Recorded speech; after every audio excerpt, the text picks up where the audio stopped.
Good afternoon to all, ladies and gentlemen. This is a great pleasure to speak with you today at the Global Summit Neuroscience on a topic that is not only deeply personal, but also becoming profoundly global. This is the intersection between economic policy and neuroscience. In an era of profound technological disruption, climate volatility and vulnerability, demographic shifts, global inequality, and the need for social transformation, the future of our societies will be shaped not only by the physical infrastructure of our, for example, digital connectivity that we have reached over the years, but increasingly by the health and capabilities of our brains. And this is really the dawn of the brain economy. The brain economy is a new concept that is shifting our current economic models where the center is human beings and the center is our brains. And this, of course, calls for us to think boldly, act wisely, and invest in foresight. Let me begin by a simple and powerful, in fact, premise. And that says that our brains is our greatest asset. This drives productivity, it drives creativity, it also the center of empathy, of resilience, and also leadership. And yet, for too long, public policy has treated brain health and also cognitive development as matters of the health education sectors alone. So they are not really taken directly in the design of our economic policy.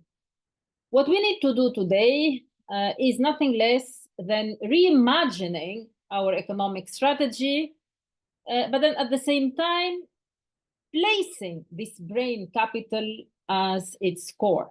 That means recognizing that the cognitive, emotional, and societal capabilities of individuals are not only just a byproduct of policy, but they are the levers, the center of growth, resilience, and equity. So let me start by explaining a little bit the concept and share with you some experiences and the latest research on this topic of brain capital and brain economy. First of all, let me first define what brain capital means. So brain capital has been a concept emerging from a group of researchers that are multidisciplinary, economists, neuroscientists, and so on. And at our institution, the Euro-Mediterranean Economists Association, in 2022, we formed a group to define brain capital in a concerted way and measure what it means. And also we managed to build what we call the brain capital dashboard to inform and direct the research community, the policymakers, and the whole society on practical policies that promote a brain-positive economy transition.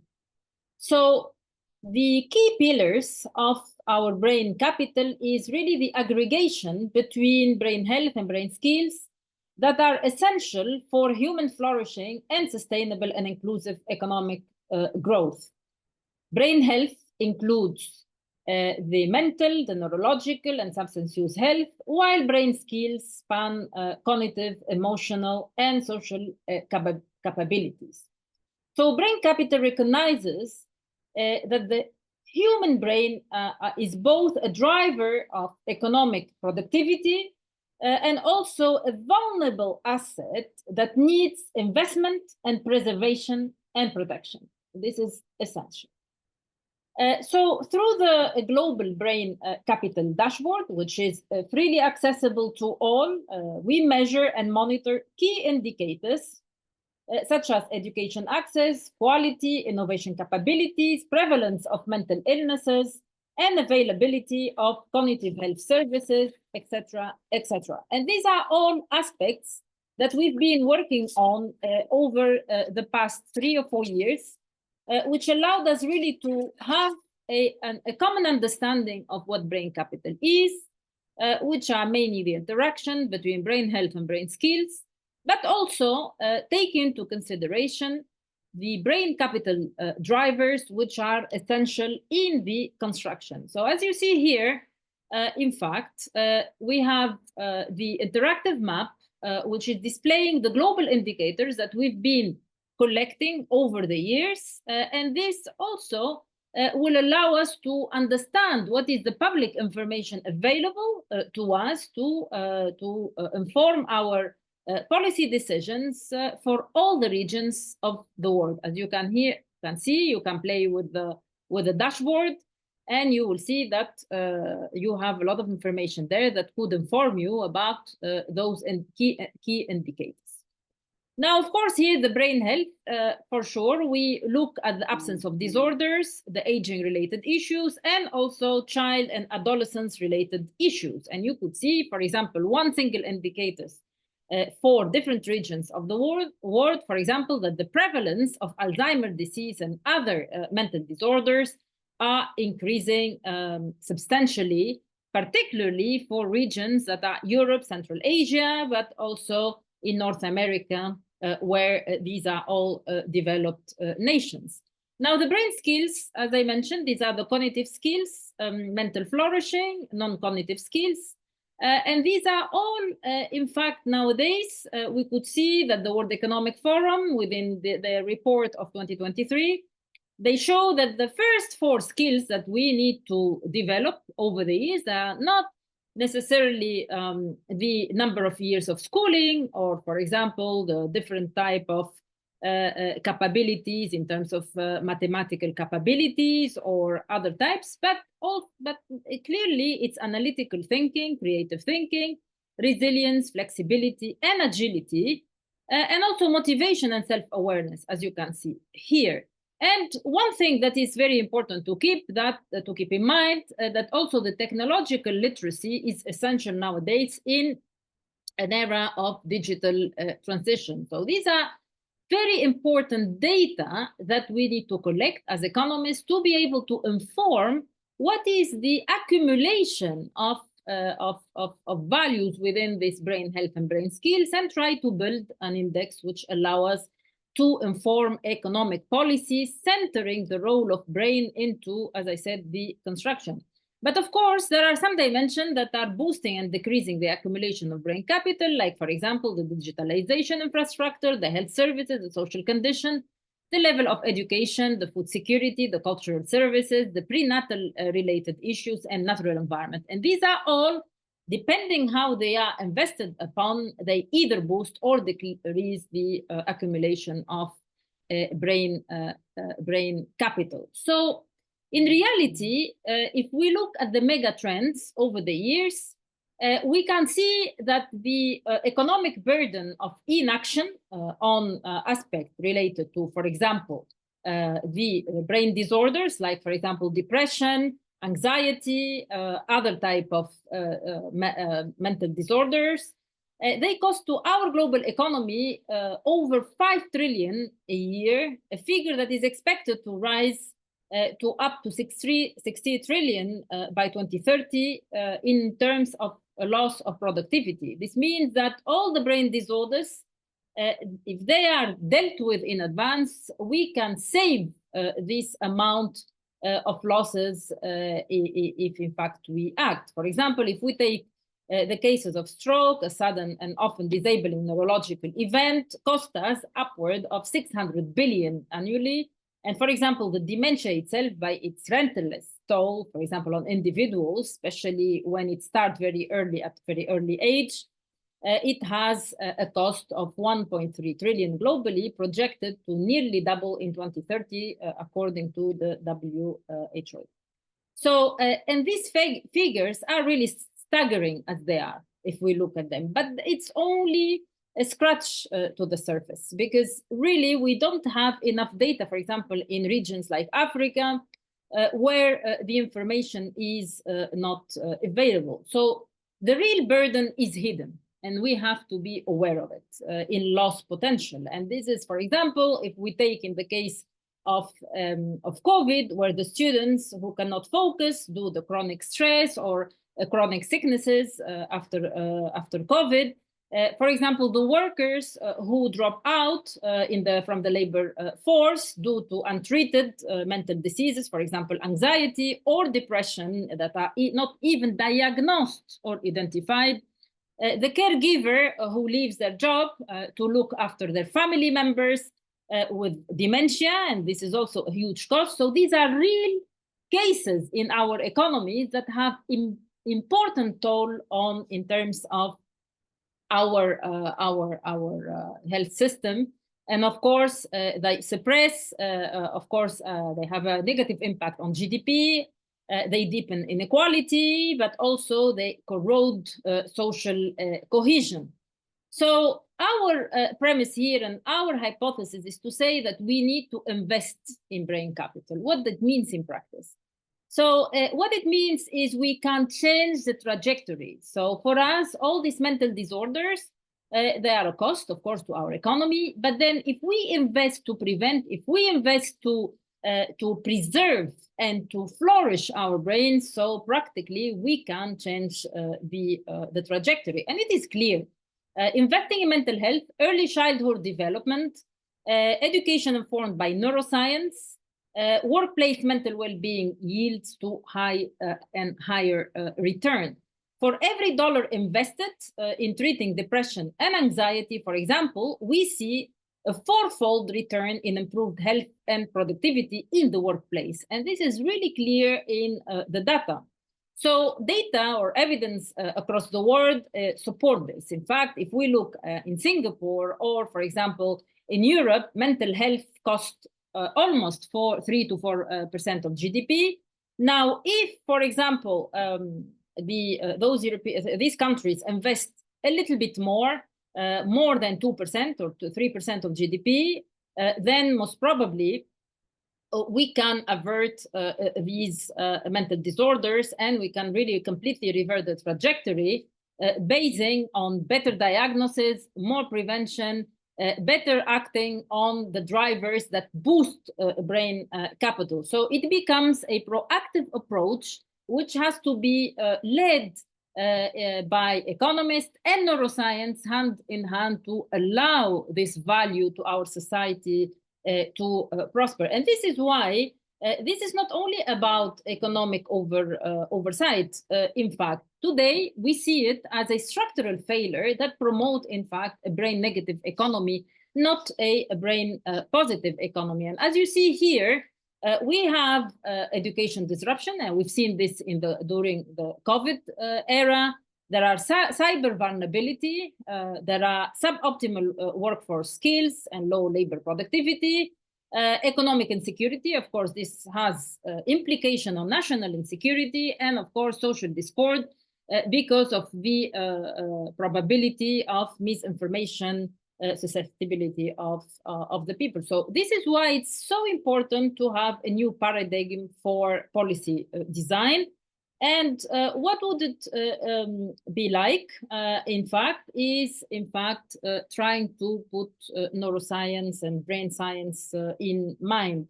So first of all, it means that understanding how people actually make decisions, behavioral economics has tried to do a lot, and also in collaboration with neuroscience. It shows that humans are not perfectly rational actors. They are emotional, we have social, and biased in a predictable way. So this is all known to the science nowadays.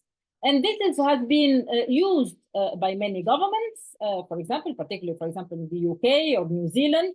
But then we need to do more in terms of improving our understanding of brain science into all areas of economic policy. The second thing is it means that preserving and enhancing brain health across the lifespan. Of course, nowadays, we see clearly that there is longevity trend. And we can start from early childhood intervention, school-based cognitive skills program, for example, that are essential for kids' development.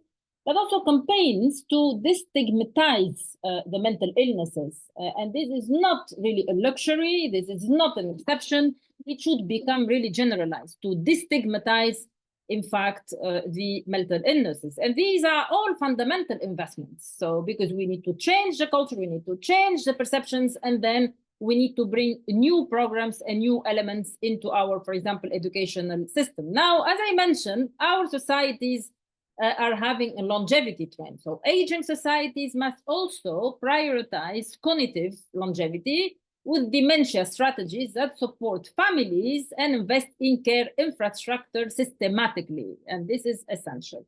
So, and the third point is it means that integrating brain health into other domains, for example, climate policy, urban design, labor market, is essential. For example, one can think of more green spaces to improve cognitive functions, social safety nets that reduce toxic stress, and workplaces that foster psychological safety, and more innovative and productive spaces that allow us really to prosper and flourish.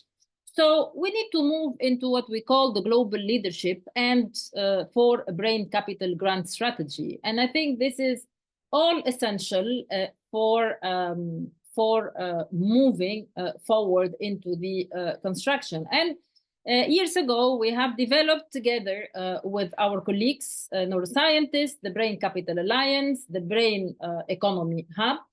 And these are all developed by global coalitions of researchers, economists, and policy thinkers that offer a blueprint for action, and not only action on the ground, but also to change the policies towards centering this brain economy into the future economic construction.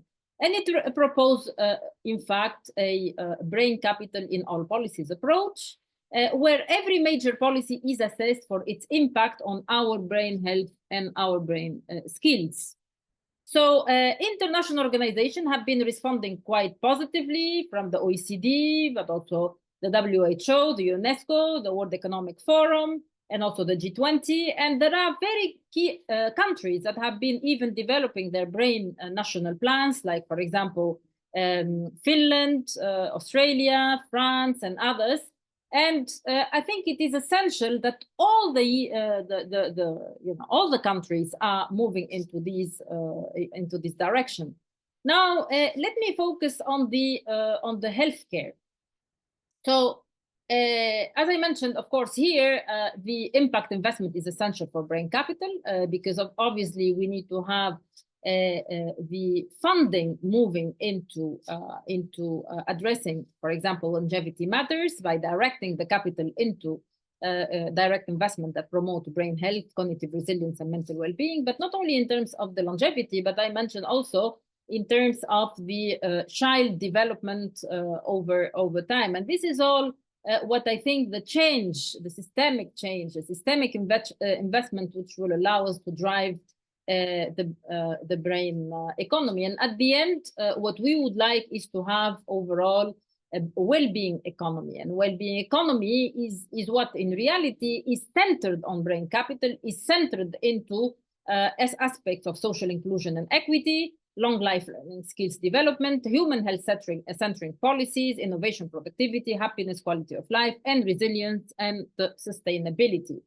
So I would like to share with you a few ideas on the healthcare sector, because of course, this is a conference on neuroscience. So I would like to focus a bit on brain health, dementia, and mental health policies. And in reality, neuroscience has also become a cornerstone of health policy, and should, if it's not the case, especially in brain health initiative, dementia strategies, mental health system reforms, and so on. And the World Health Organization now frames it, in fact, since its position paper on optimizing brain health for the public health priority across the lifespan. And I think it's essential also to keep in mind that this World Health Organization has been quite proactive in terms of drafting its global action plan on epilepsy and neurological disorders 2031, which urged countries to integrate brain health promotion into all ages and sectors. And this is essential because it also emphasizes the importance of brain health through healthy environment, education, safety, and healthcare access to improve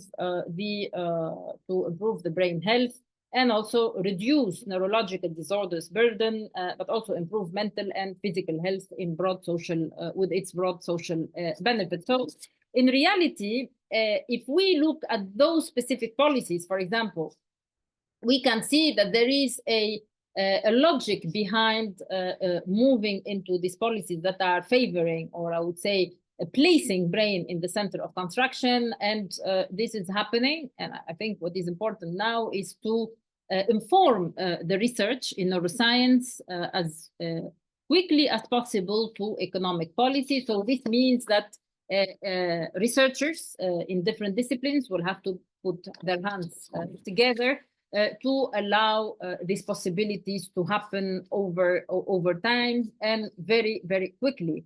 So, so what is next? We need, in fact, as I mentioned, national brain capital strategies that are cross-sectoral, measurable, and adequately financed with impact investment strategies. We need matrix, like, for example, the Brain Capital Index or the Brain Capital Dashboard, if we cannot just measure with a single index to track the progress. And we need also private-public partnerships and scale innovation. So it means that the role of startups in this sector is so essential. So we need to imagine already such a future that could look like, for example, children in every community receiving nurturing, brain-enriching early education. So what it means is not only about quantity, it's also about developing those brain skills and understanding the structure of the brain and where we can infuse the right amount of skills and innovation over the life span, but also workplaces that prioritize mental wellnesses and as also physical safety, but also older adults supported to live with dignity and cognitive vitality and flourishing. And this is also essential to benefit from this longevity trend that we are facing. And then also public policies that align with how the human brain really works. And we need much more research and much more research funding to allow us to develop this new paradigm. So I would like to conclude my speech today, and this is really not a dream. This is within our reach altogether as researchers, that we can make a transformation, and I think we simply need to understand that it's possible to build a brain-led, brain-positive economy. Of course, there is a transition. One needs to have the right institutions, the incentives, and the imagination so to make this work. But then at the same time, I think from an economic policy perspective, it is possible to measure brain capital. It is possible to understand how much investment in brain capital one can make. Is it possible to ensure that, for example, preventive strategies will allow us to invest in our brain capabilities, brain health, brain skills, without really only looking at, okay, this is an illness, this is a cost, but transforming our thinking from cost to investment. So this is what I wanted to share with you today. And of course, all of this is possible. I mean, you can share, you can look at our website. We have everything freely accessible. With my colleagues across the globe, we are trying really to work together to ensure that this brain economy is a reality. And all our collaborators, we put our efforts collaboratively together to make this a reality. So thank you very much for your attention, and hopefully you have a great end of conference.